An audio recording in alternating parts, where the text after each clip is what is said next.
Nah, rekaman komersial bergurau banyak diproduksi dalam bentuk kaset, kemudian dalam bentuk VCD ya. Ini contoh beberapa sampul yang yang saya perlihatkan kepada para khalayak di sini.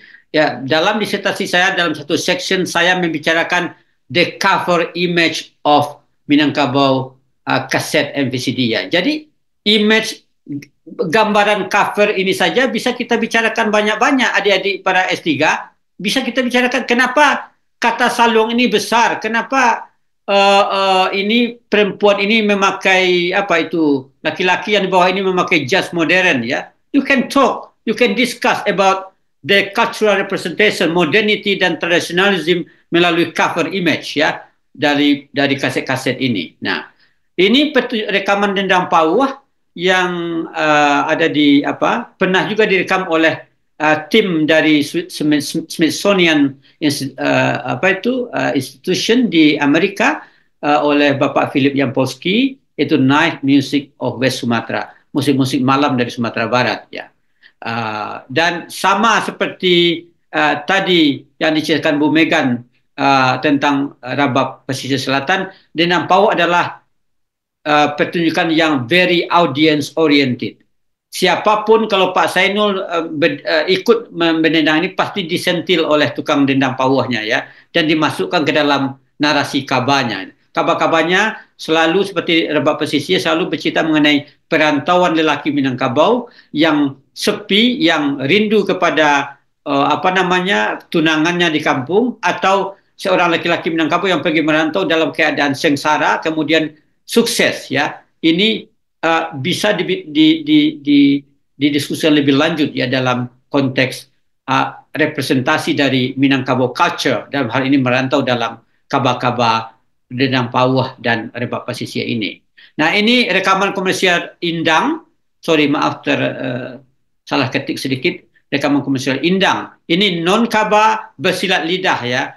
Dan ini juga sangat audience oriented. Jadi penonton selalu diundang untuk masuk dalam teks ya, dan penontonlah yang menentukan siapa pemenang dari debat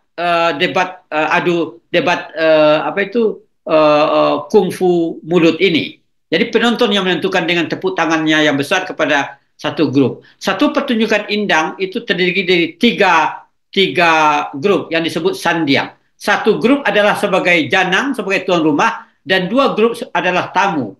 Grup pertama akan tampil tuan rumah untuk memunculkan isu yang kemudian semacam provokator untuk membuat para tamu, kedua tamunya saling perang ya. Nah itu, dan kemudian audiens akan menentukan siapa pemenangnya.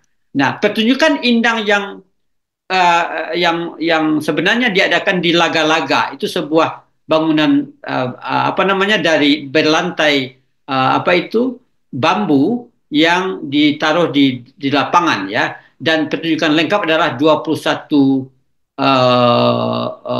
grup ya dalam beberapa malam gitu. Nah, ini rekaman komersial pidato adat dan alua persambahan ya, yang saya lihat banyak sekarang juga di YouTube ya. Nah, ini rekaman Rabab Periaman. Rabab Periaman genre berbeda dengan Rabab Pesisir, itu cukup tertutup ya. Repertuarnya hanya beberapa kabar Rambun Pamenan, kabar Gombang Patuanan, kabar Sultan Binualim dan sebagainya, dan tidak ada kabar baru, kabar klasik kalau meminjam istilah Umar Yunus ya. Dan ini rekaman yang menjadi fokus Ibu Megan tadi, Rabab Pesisir Selatan, sebuah genre yang sangat dinamis, yang sampai hari ini sangat dinamis dan terbuka ya. Ada kabar-kabar baru, misalnya dari Hasan Basri ya. Kita bisa juga melihat cover image ya yang berbeda, yang dari mulai yang tradisional sampai yang berpakaian modern seperti Gadih Basanai dari Pirin Asmara ini. Coba lihat, pendendangnya pakai jas, pakai dasi ya, sangat modern ya. Nah, ini bisa menjadi bahan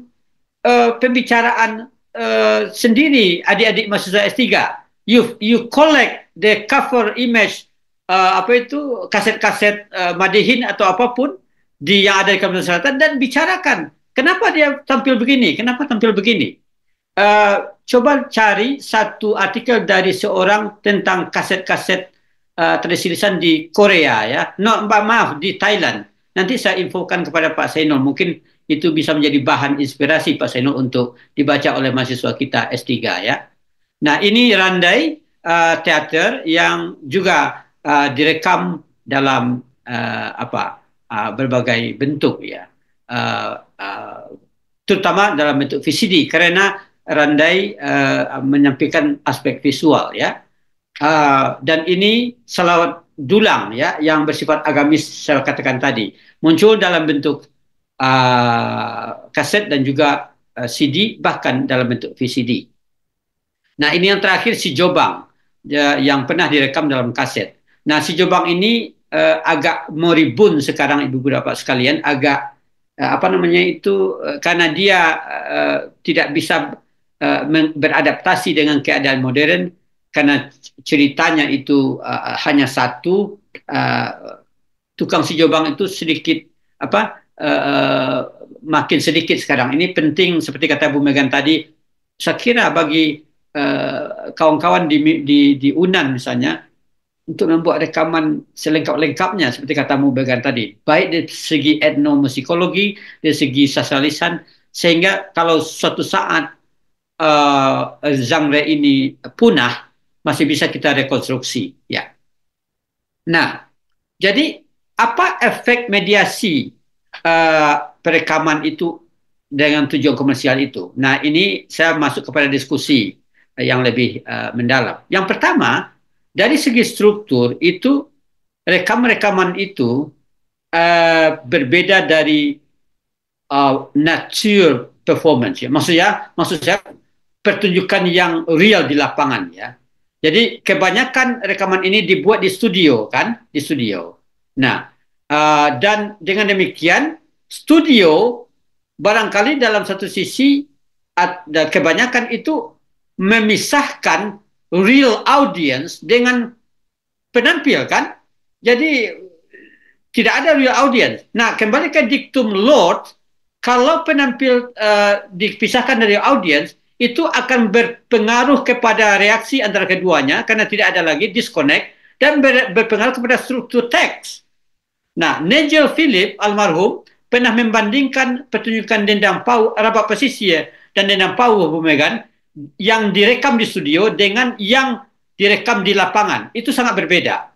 Yang pertama, tampak bahwa kebanyakan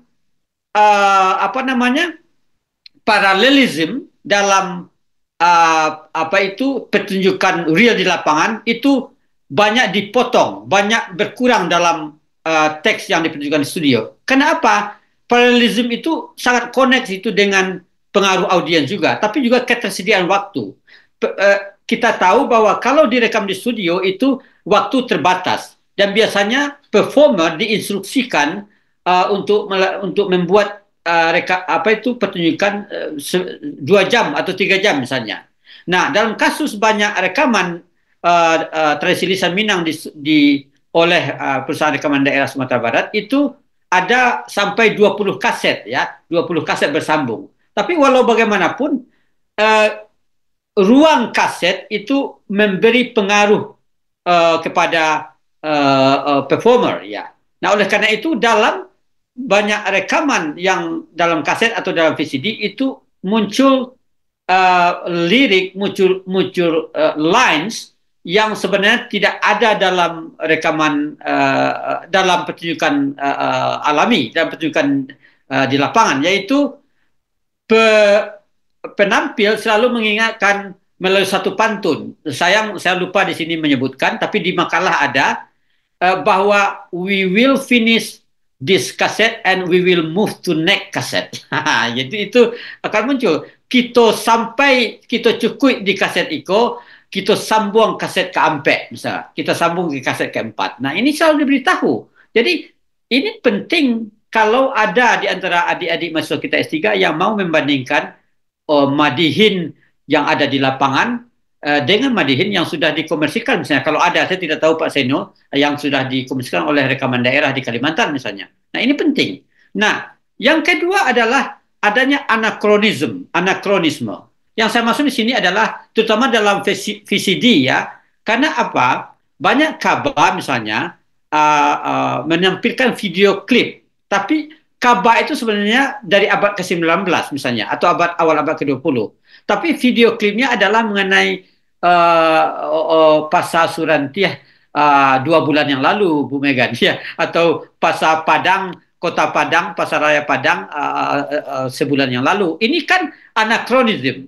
Tapi bagi audiens itu tidak masalah. Bagi pembeli kaset-kaset ini tahu bahwa di mana yang apa itu yang klasik dan di mana yang modern. Jadi visual itu modern, tapi kabarnya klasik. Jadi klip-klip itu digunakan sebenarnya untuk to connect the past with the present time, ya. Nah, ini menarik sekali dan saya membicarakan itu dalam satu sub bagian dalam tesis saya.